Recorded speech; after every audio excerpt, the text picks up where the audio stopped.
Hello everyone and welcome back to my channel, and if you're new here, thanks for joining me. I'm Katie and we've got a scrawler box.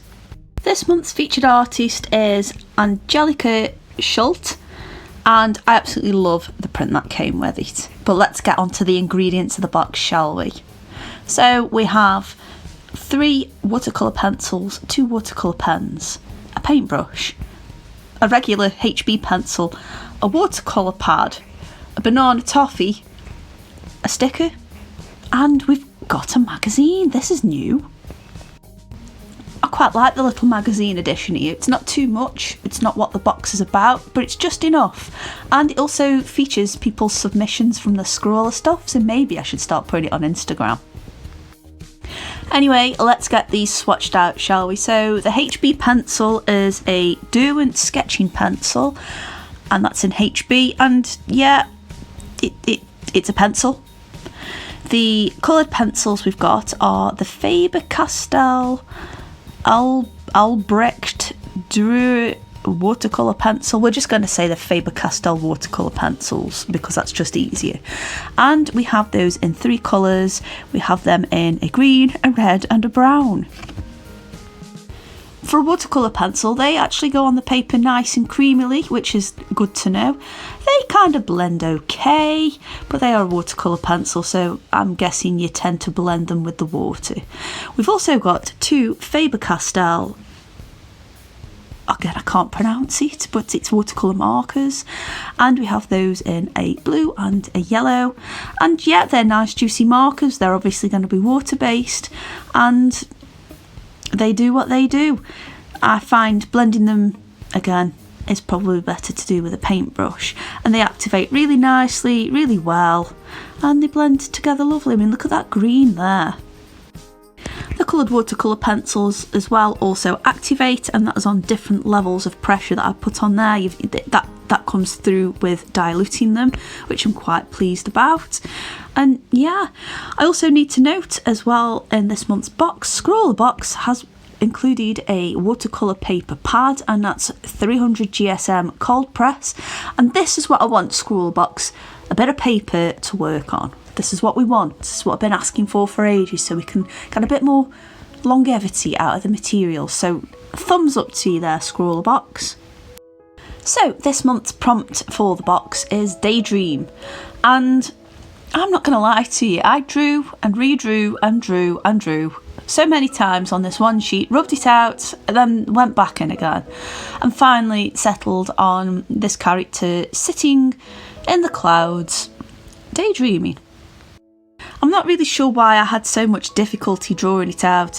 I think even though I'd given all of the pencils an additional sharpening before working with them, the Derwent pencil rather, it seemed quite thick, and even though it was HB, the actual lead itself was quite soft, so it did dull quite a lot. So might not have been the best pencil for the box, but you know, I got there in the end with a lot of erasing. I got settled on something I was happy with.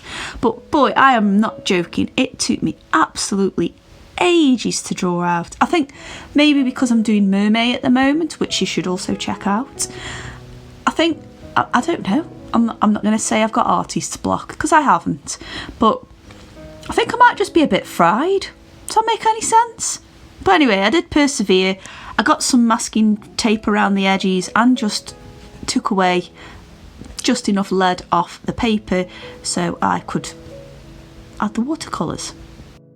So in the magazine it did suggest ways of using these beyond just sticking the pen on the paper and then throwing the water on it afterwards, and the featured artist mentioned scribbling it into a palette and then dropping a few bits of water in there, and that actually worked out really effectively, and that also worked out quite well for the coloured pencils. It just meant I could add a nice light wash and gradually build the layers up rather than going straight in there and it perhaps being a little bit too saturated. I mean, I do quite like watercolour pens and the watercolour brush pens and all of them. I do have quite a few of them that I like to play about with, but I do tend to find, and that's me more than anything, they tend to be oversaturated because go straight in there with the pen, and I don't really think about putting it into a palette, and I don't know why I don't. I should do that more often. I will do that more often. So thank you for the tip there, SCRAWLRBOX, and obviously the featured artist. So I've just added a layer of blue to the background, and I've excluded the areas where the clouds are because I don't particularly want to paint them any other colour that they are. I've also left out where the butterfly is, and of course around the figure herself. And I'm pleased to say they do layer up quite nicely. I can't grumble about this at all. I'm really happy with how they worked, and using them in this way, it works. It really works. And just going over it with that second layer just sort of affirms that we've got this nice, lovely daydream kind of background on the go. Now, the reason I'm obviously setting this video out today, I know it's an April SCRAWLRBOX, but we're in May now, but due to the situation that we're all in at the moment, there are delays, so I can't be mean to SCRAWLRBOX about that. You know, everyone is trying their best at the moment, and that includes people at SCRAWLRBOX as well as the postal services. So you know what, I don't mind that it's a bit late, and I'm actually really glad it's turned up ready for me to play with it a little bit more over the weekend. So after erasing the outline of the clouds, which I'm actually quite pleased to say, the bits where I overlapped with the paint, well, the ink, it actually lifted off quite nicely, so I can't grumble there. I was half expecting there to be a load of graphite there still, but there wasn't.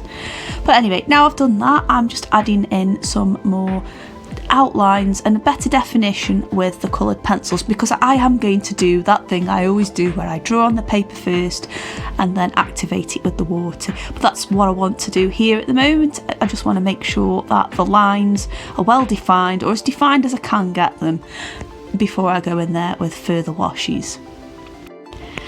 Now, I did mention before with the graphite pencil that it was actually quite difficult to get a good sharp point on it, or to maintain it. I actually found that as well with these coloured pencils, and again they're a little bit thicker than your average coloured pencil. I must admit though, they were very comfortable to hold, so you know, that's good. But I think for such a small area that I was working on, and I know I could have done a bigger image and something less complicated, but this is me and I never make things easy for myself. I did find it really hard just to get that definition in there, and I did end up relying heavily on the brush to just sort of push those strokes and lines across a little bit more. After it worked out so well using the pens in the palette on the left of the screen there, I also decided to give it a try with the watercolour pencils, and actually they worked really well. I was surprised because I know the leads that are inside watercolour pencils, they aren't actual pans of watercolour rolled out and stuck between the wood, and I know there's a certain degree of filler in there and clays or whatever they use, but actually I was really surprised at how effective and how easily they dissolved. And I do remember noting as well when swatching them out that you didn't really get much of a ghost behind it where you can still see the pencil marks. It did dilute quite nicely. You might have had to have scrubbed at it with the brush a little bit, but I can't fault them. I mean, they are really nice watercolour pencils. And also, as well, they actually worked relatively nicely with the watercolour pen ink as well. And again, I wasn't expecting them to be as compatible as they were. But yeah, it worked, so thumbs up again there. And again, that was just from looking through the book of tips in the Scrawler zine that came. So yeah, I actually really appreciate that, because I would have probably not thought about doing that, and probably would have taken a lot longer doing this painting. I have to mention as well that the little brush that came with this, what a lovely brush that is to work with. Honestly, I'm not saying that this is my favourite SCRAWLRBOX, because there's definitely been ones a lot better, and there's definitely been ones that have been not so good and borderline on the verge of being a stinker of a box. But this hasn't been a bad box, and I quite like the direction that Scrawl is taking with things. I feel like it's a bit of a gradual process. It's taken several boxes for what they've put out and asked people what they want for them to actually start implementing things. But I actually appreciate just these little touches, and I do hope that this is a better turn for SCRAWLRBOX. So I'm going to look forward to next month's. Well, actually, it's technically this month's now, isn't it? But you know what I mean. I'm looking forward to the May SCRAWLRBOX and seeing what else is in there. I'm actually looking forward to the magazine that's come with it as well, because of them extra hints and tips. So yes, I appreciate that. Now, I know you usually get a liner pen pretty much in most subscription boxes, well, art ones anyway. And boy, you know what, I really could have done with one for this, and wanting to stay as true as possible to the materials provided. I think the only additional things I've used is the masking tape, an eraser and a sharpener. But yeah, I really could have done with a liner, but I used the pencil instead, and I don't think that was a disaster. It was quite nice and subtle, which is kind of how this painting's turned out. But yeah, I really would have liked a liner this month. So any future work I do, obviously I'm going to use a liner pen in there just to get all them details and bits and bobs in.